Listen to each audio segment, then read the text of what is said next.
संध्या का समय था। सागर किनारे जगन्नाथपुरी का मंदिर दीपों की लौ से जगमगा रहा था। घंटियां बज रही थीं, शंखों की ध्वनि दूर दूर तक गूंज रही थी। सैकड़ों श्रद्धालु झुके हुए आरती के लिए एकत्र थे। बड़ा ही भव्य दृश्य था। सोने की थाली में गंध, फूल, घी के दीप, चंदन, धूप। पुजारी हाथों में थाल लिए आरती कर रहे थे। चारों ओर केवल परंपरा का प्रदर्शन था, लेकिन आत्मा कहां थी? उस भीड़ से कुछ दूरी पर एक दरवेश खड़ा था। चेहरे पर दिव्यता, आंखों में मौन। वो थे गुरु नानक देव जी। साथ में थे भाई मर्दाना, जो विस्मित होकर यह दृश्य देख रहे थे। मंदिर के प्रधान पुजारी को पता चला कि एक महान संत आए हैं, जिनका नाम गुरु नानक है, जिनकी आंखों में तेज है और चेहरे पर अपूर्व शांति। वो विनम्रता से गुरुजी के पास आए और बोले, हे महापुरुष, आज रात मंदिर में विशेष आरती है, कृपया आप भी आइए।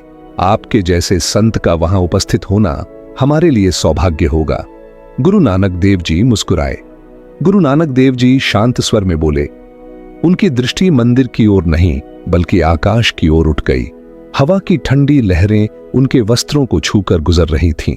सूर्य अस्त हो रहा था, चंद्रमा धीरे धीरे ऊपर आ रहा था, तारे टिमटिमा रहे थे। और फिर गुरुजी ने अपनी वाणी से वो आरती की जो आज भी अमर है। न थाली, न दीप, न शंख, सिर्फ मौन और भीतर से फूटती हुई परम सच्चाई की गूंज। गुरु नानक देव जी की आरती। गगन में थाल रविचंद दीपक बने, तारिका मंडल, जनक मोती। आकाश थाल बन गया है, सूर्य और चंद्रमा दीपक बने हैं और सितारे उस थाल में मोती की तरह जगमगा रहे हैं। हे प्रभु, तेरी आरती कोई साधारण आरती नहीं, यह तो प्रकृति स्वयं कर रही है। सूर्य और चांद तेरे दीप हैं, आकाश थाल है और तारे सुगंधित फूलों की तरह सजे हैं। जो तुझे देख नहीं सकते, वो प्रकृति को देखकर तेरा रूप पहचाने। धूप मलान लो पवन, चवरो करे, सगल बनराई, फूलंत ज्योति।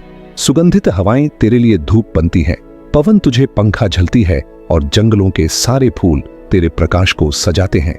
यह संसार, यह प्रकृति सब तुझे अर्पित हो रही है।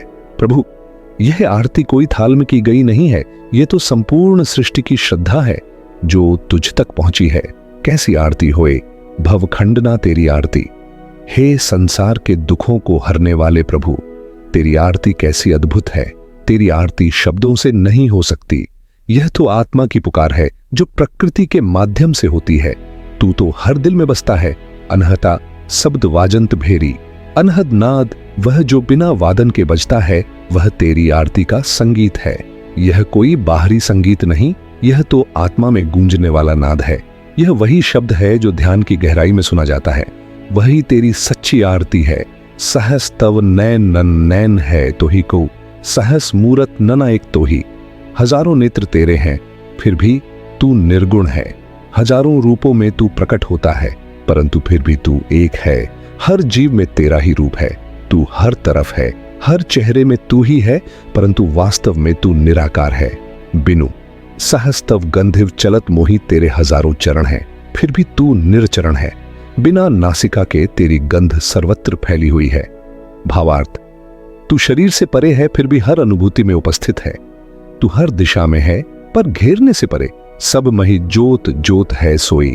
हर जीव में वही एक ज्योति है, तू ही है। हर प्राणी में तेरा प्रकाश है। तू ही सब में है, सब में एक ही आत्मा है, वह तू ही है। तिसकै चांदनी सब मही चांदनु होए। तेरे प्रकाश से ही सब कुछ प्रकाशमान होता है। जो तू चाह ले वहीं जीवन में प्रकाश भर जाए। तेरे बिना सब अंधकार है। गुड़ साखी ज्योत प्रगट होए। गुरु की वाणी से ही यह ज्योति प्रकट होती है। गुरु ही वह द्वार है जिसके माध्यम से आत्मा को ईश्वर का अनुभव होता है। जो तिसु भावै सु आरती होए। जो उस प्रभु को भा जाए वही सच्ची आरती है। आरती कोई परंपरा नहीं, आरती है आत्मा की भक्ति। जो प्रभु को अच्छा लगे वह ही आरती है। हरि चरण कमल मकरंद लोभित मनो, अनदिनो मोही आही प्यासा। मेरी आत्मा हर पल प्रभु के चरणों के मधुर रस की प्यासी है। हे प्रभु, तेरे चरणों का रस ही मेरी तृष्णा है। मेरी आत्मा दिन रात उसी की चाह में तड़पती है। कृपा जलु देहि नानक सारिंग कौ, होई जाते तेरे नामिवासा। हे नाथ, नानक रूपी पपीहे को अपनी कृपा का जल दे, ताकि वह तेरा नाम ही बस सके। जैसे पपीहा केवल स्वाति बूंद की तृष्णा रखता है, वैसे ही नानक को केवल तेरे नाम की तृष्णा है, वह नाम ही उसका जीवन बने। तो वो रात कुछ अलग थी, जैसे सारा ब्रह्मांड उस आरती में शामिल हो गया हो। तारे दीप बन गए, हवा छंबर, वृक्षों ने फूल बरसाए, प्रकृति स्वयं ईश्वर की पूजा करने लगी। गुरुजी ने वही दिव्य वाणी गाई जिसे आज हम गगन में थाल के रूप में जानते हैं। तब उस पुजारी की आंखों में आंसू थे। उसने पहली बार भक्ति का स्वरूप समझा, जो मंदिर की दीवारों में नहीं बल्कि आत्मा के भीतर की लौ में जलता है। ईश्वर केवल मंदिर में नहीं होता, ईश्वर हर अणु, हर हवा, हर धड़कन में है। और आरती केवल थाल में नहीं, हृदय की भक्ति में होती है। गुरु नानक देव जी ने बताया कि जब तुम्हारी आत्मा मौन हो जाती है और तुम हर जीव में उसी ज्योति को देखने लगते हो, तब हर क्षण, हर सांस बन जाती है आरती। और इस तरह जहां जगन्नाथपुरी की सड़कों पर भीड़ अपने अपने आराध्य को खोज रही थी, वहां एक संत खड़े थे जो बता रहे थे कि ईश्वर मंदिरों में नहीं, प्रकृति में है।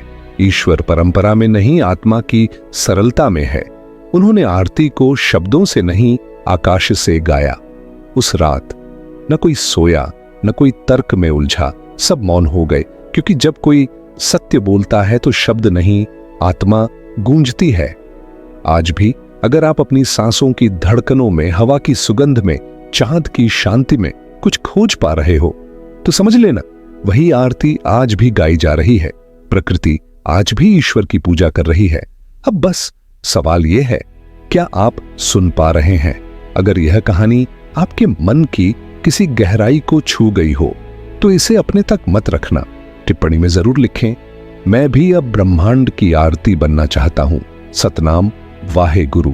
और स्पिरिचुअल ब्लिस चैनल को सब्सक्राइब करें, इस वीडियो को लाइक करें और उन सभी आत्माओं के साथ शेयर करें जो ईश्वर को थाल में नहीं, प्रकृति की मौन आराधना में पहचानना चाहते हैं। क्योंकि यही तो है असली भक्ति की शुरुआत, जहां हर श्वास, हर दृष्टि, हर मौन एक आरती बन जाता है। स्पिरिचुअल ब्लिस, जहां हर आत्मा को मिलती है उसकी रोशनी। वाहे गुरु जी का खालसा, वाहे गुरु जी की फतेह है।